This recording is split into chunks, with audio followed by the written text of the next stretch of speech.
Chapter 2. This chapter gives us a view about the normal things in life that Luke just doesn't get to do.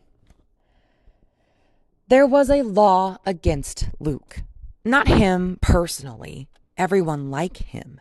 Kids who were born after their parents had already had 2 babies.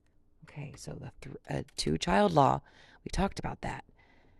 If you've already had 2 children, you're not allowed to have a third. And Luke is a 3rd child. Actually, Luke didn't know if there was anyone else like him. He wasn't supposed to exist. Maybe he was the only one. They did things to women after they had their 2nd baby so they wouldn't have any more. And if there was a mistake and a woman got pregnant anyway, she was supposed to get rid of it. That was how Mother had explained it years ago, the first and only time Luke had asked why he had to hide. He had been 6 years old. Before that, he had thought only very little kids had to stay out of sight. He had thought as soon as he was old, as Matthew and Mark, he would get to go around like they did, riding to the back fields or even into town with Dad, hanging their heads and arms out the pickup window. He had thought as soon as he got as old as Matthew and Mark, he could play in the front yard and kick the ball out into the road if he wanted. He had thought as soon as he got as old as Matthew and Mark, he could go to school. They complained about it, whining, "Geez, we gotta do homework," and "Who cares about spelling?" But they also talked about games at recess and friends who shared candy at lunchtime or loaned them pocket knives to carve with. Somehow, Luke never got as old as Matthew and Mark. Put that in air quotes. Of course he got as old as them, but that magical age where he thought he would suddenly get their life never came.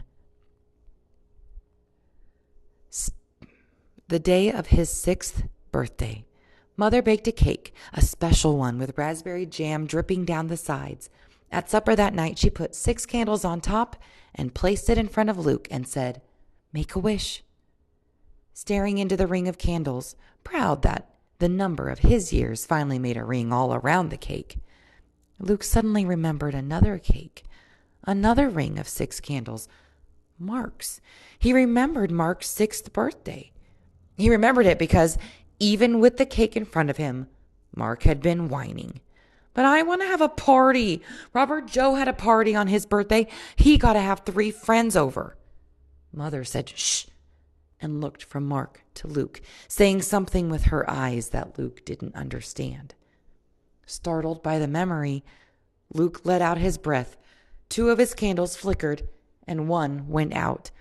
Matthew and Mark laughed. "You ain't getting that wish. Baby, can't even blow out candles." Luke wanted to cry. He'd forgotten even to make a wish, and if he hadn't been so surprised, he could have blown out all the candles. He knew he could have. And then he would have gotten, he didn't know, a chance to ride to town in the pickup truck, a chance to play in the front yard, a chance to go to school. Instead, all he had was a strange memory that couldn't be right. Surely Luke was thinking about Mark's 7th birthday, or maybe his 8th. Mark couldn't have known Robert Joe when he was 6 because he would have been hiding then like Luke.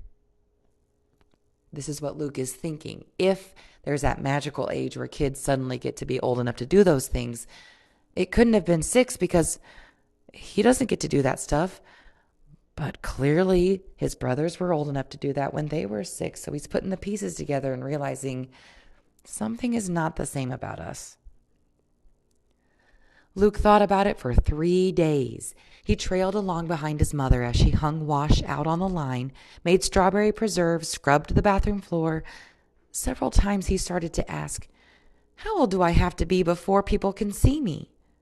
But something stopped him every time. Finally, on the 4th day, after Dad, Matthew, and Mark scraped back their chairs from the breakfast table and headed out to the barn, Luke crouched by the kitchen's side window, one he wasn't supposed to look out because people driving might catch a glimpse of his face. He tilted his head to the side and raised up just enough that his left eye was above the level of the windowsill. He watched Matthew and Mark running in the sunlight, the tops of their hog boots thumping against their knees. They were in full sight of the whole world, it seemed, and they didn't care. They were racing to the front door of the barn, not the side one, off the backyard Luke always had to use because it was hidden from the road. Luke turned around and slid to the floor out of sight. Matthew and Mark never had to hide, did they? Mother was scrubbing the remains of scrambled eggs out of the skillet. She turned her head and looked at him carefully. "No," she said.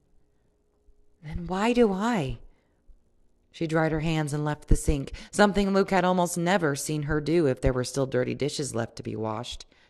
She crouched beside him, smoothed his hair back from his forehead. "Oh, Lukey, do you really need to know? Isn't it enough to know that things are just different for you?" He thought about that. Mother was always saying he was the only one who would ever sit on her lap and cuddle. She still read bedtime stories to him, and he knew Matthew and Mark thought that was sissified. Was that what she meant? But he was just younger. He'd grow up. Wouldn't he be like them then? With unusual stubbornness, Luke insisted. "I want to know why I'm different. I want to know why I have to hide." So Mother told him. Later, he wished he'd asked more questions, but at the time it was all he could do to listen to what she told him. He felt like he was drowning in the flow of her words. That's a hint to show us if you're drowning, you are not in control and you are overwhelmed. So it's showing us that he was just struggling to keep up with her and understand, and it was a lot of information to take in. So, thinking back on it, he can think of all the questions he should have asked, but at the time, he was too overwhelmed. "It just happened," she said. "You just happened, and we wanted you. I wouldn't even let your dad talk about getting rid of you."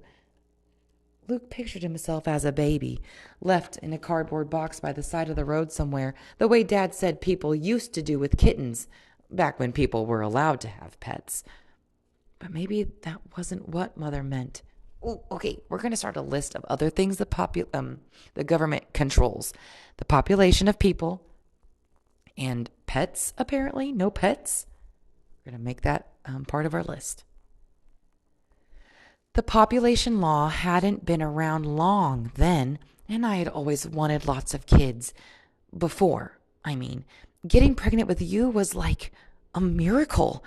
I thought the government would get over their foolishness, maybe even by the time you were born, and then I'd have a new baby to show everyone.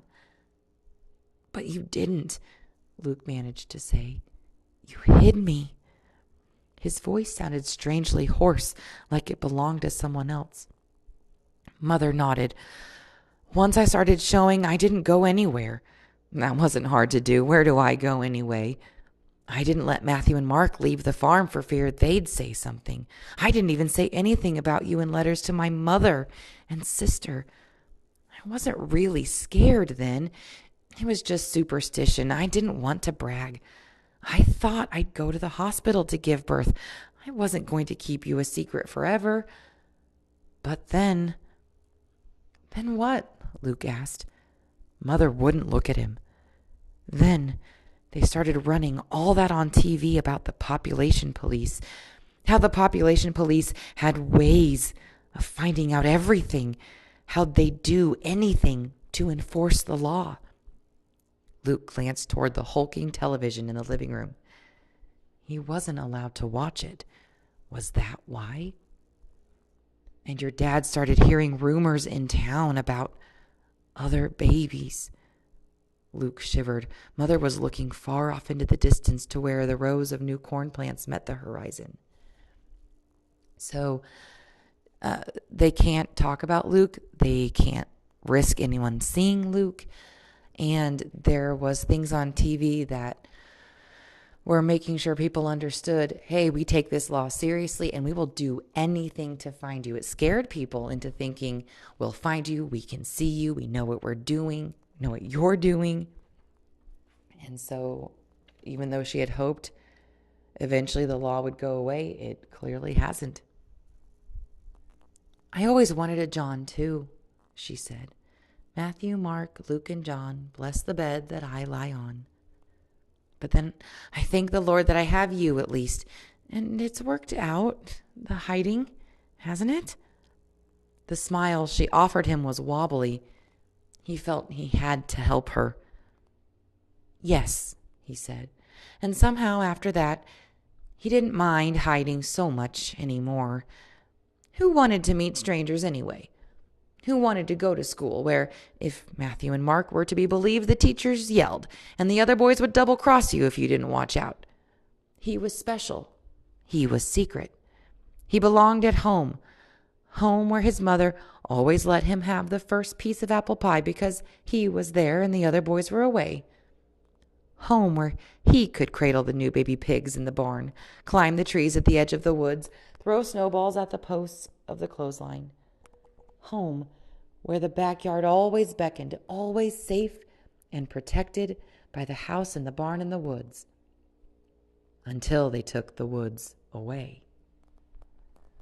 So most of that chapter was a flashback about how Luke was just living his life until he finally started to see too many differences between himself and his brother, and he asked some questions about why he had to hide. There at the end, hopefully you caught that he agreed that hiding was fine. Mom asked him, is hiding okay? And her wobbly smile showed him that she really needed him to say, yes, it is. They both know it's not. Of course it's not.